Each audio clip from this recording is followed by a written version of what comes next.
Well, trying to be a good girl. It's my 14th bottle of water.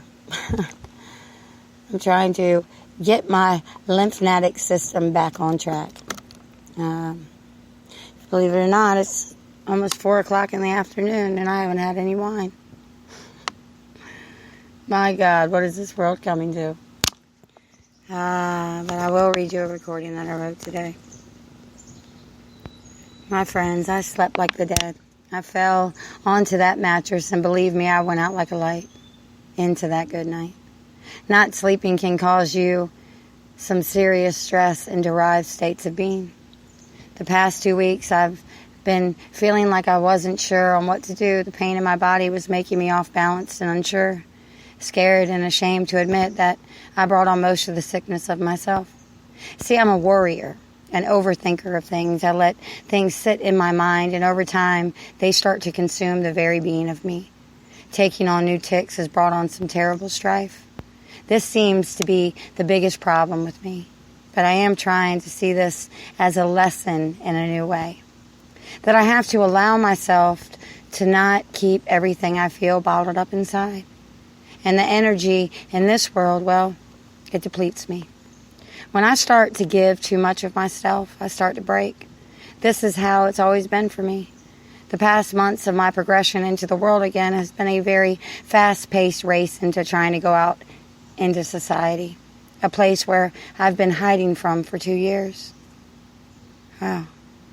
2 years. I think back now, it has been 2 years of fleeing from everyone I see, scared to leave home, scared to roam farther than the store in the bright early mornings, scared to venture out past 9 a.m. until now.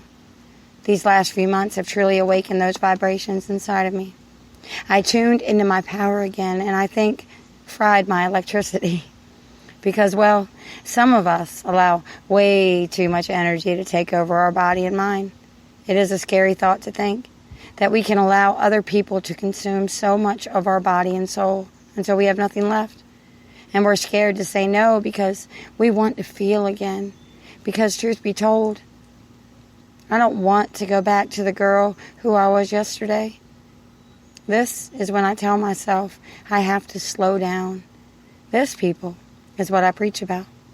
Sometimes I need to follow the words I say, but we all know we can say what we want, but in order to follow the rules, we can't seem to listen to our own advice. So I tell you now, slow the fuck down. It will get done. It doesn't have to be done right now. It can wait. A lesson of patience is always teaching me. I was never a patient child. As I told you before, I am the wild. But I have learned to not keep rushing through. If you can believe it, I am learning to allow the dishes to sit in the sink. I'm not always rushing to vacuum, nor am I always making sure everything is in pristine condition. I am learning to whittle away and just be. A funny thing to see me whittling away and doing nothing. I can tell you I still rush home to climb fucking trees.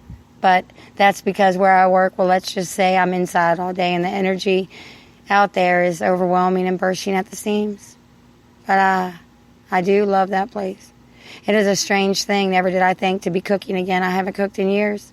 So when I got the job to cook, it was life's way of saying you can still do the things you didn't think to do. And dealing with those people and places, well, that used to be the best trait about me. I was the most exuberant person out there. I would give anyone a smile or some of my flair. Then, when I became a hermit, I couldn't even avert my eyes to give a hello. I was terrified of people. Now that I'm back in that public eye, I'm grateful for the kindness shown by every single one of my customers and the people I work with. I look forward to everyone I meet on this journey. Going to work again in a place where I'm in a constant state of motion was my biggest concern. I really didn't think I could do it again, but I did. And it saved my life. I have flourished my leaves and found new blooms to call friends. Some things in life come right when they are needed. They are gifts that you didn't know, the ones that make you feel alive again. So I'm going to try to stop over-rationally thinking every negative thing. Let what will be, and learn to not let the little things bother me. I am home, happy, and content for all my gifts and blessings that surround me. So I just have to remember to breathe. And by the way, I wish everyone a beautiful weekend. Blessed be.